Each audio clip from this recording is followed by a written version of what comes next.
Well, good morning, good afternoon, or good evening, depending on when you're viewing this video. Matt here, the fish and finance guy.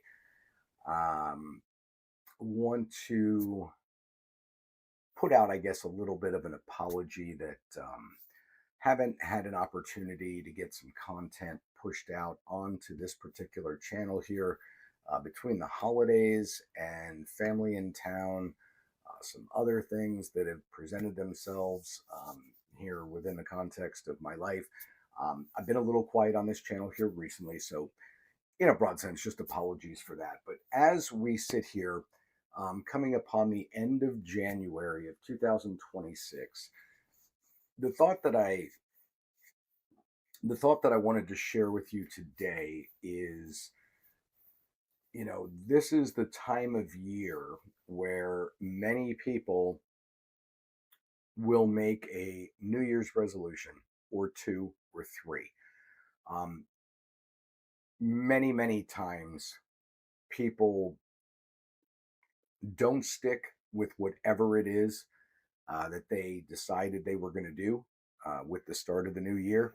So, whether that's a diet, whether it's an exercise routine, whether it's something work related, whether it's a new hobby they're pursuing, whatever it is that you might have said, I'm going to start doing this come January 1st, and it's going to be, different and better. And whatever your why is for whatever that item may be, oftentimes, and I've witnessed this with conversations and stories I've heard from both client related, work related individuals that I know, as well as some family and friends. And I think many times people will set a goal or that resolution, and it's not that having a lofty goal is a bad thing, but I think from the standpoint of implementing the change needed to accomplish whatever that goal is, oftentimes is too big of an obligation to make it become reality by needing to January 1st, I'm going to start doing this. And if that is something that is radically different or takes up more time or is just way out of the norm from your standard daily routine, it's not that the goal can't be achieved, and it's not that you shouldn't have set the goal or the resolution. But I think oftentimes people just set the entire goal and then try to pursue that and then can't stick with it. And then it just goes by the wayside. And then a year later, they're revisiting this to start the new year next time. Instead of putting yourself in a position of setting yourself up for failure, what can you do to work toward that same resolution or goal, but make the action steps that you need to take or implement smaller and more manageable? The phrase, how do you eat an elephant? Well, one bite at a time. Yes, you're certainly in many instances not going to make a radical or significant change if you have to commit to something that is too burdensome or too time consuming or just too much of a change within the context of your normal day-to-day routine. Can you adjust the parameters? Can you, instead of saying whatever it may be, I'm going to commit an hour a day to doing this to accomplish this, could you work toward that by starting off with a 5 minute per day commitment? And then maybe next month, now it's 10 minutes per day.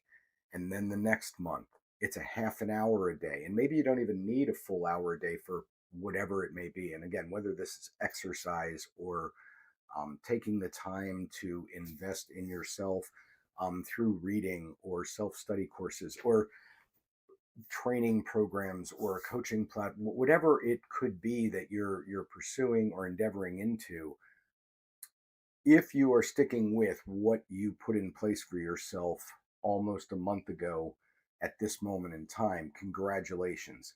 If you have found that you struggled to stick with that commitment, or you have completely fallen off and are not doing it at all anymore, why don't you take a few minutes, revisit the notion, revisit the goal, revisit the why you want to do it, and see if you can restructure whatever action steps you need to take into more manageable bite sized pieces to get into the habit of doing whatever it is that you need to do to accomplish that goal. And just see if a little action step every day can help get you there more so than trying to take a monster action step that ends up failing. Make it a great day. Thanks for watching. If there's ever anything we can do for you, happy to do so if you reach out and let me know. We'll see you in future videos. Thanks again. Matt, the Fish and Finance Guy, signing off for now. Well, hey there. If you are still with me, I am truly hoping you enjoyed the content in this video. And if you would like to see future videos with new topics as they become available on my channel, go ahead and like, subscribe.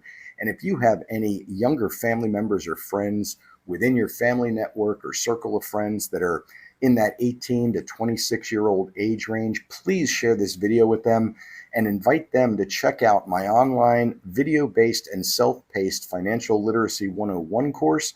You can access that through the website listed on the screen right now, or for simplicity, you could also visit lbf101.com. Thanks for tuning in. Thanks for watching. I look forward to seeing you in future videos.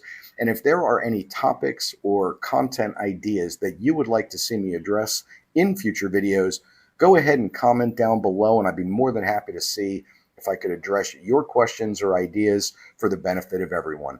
Make it a great day, and we'll see you again.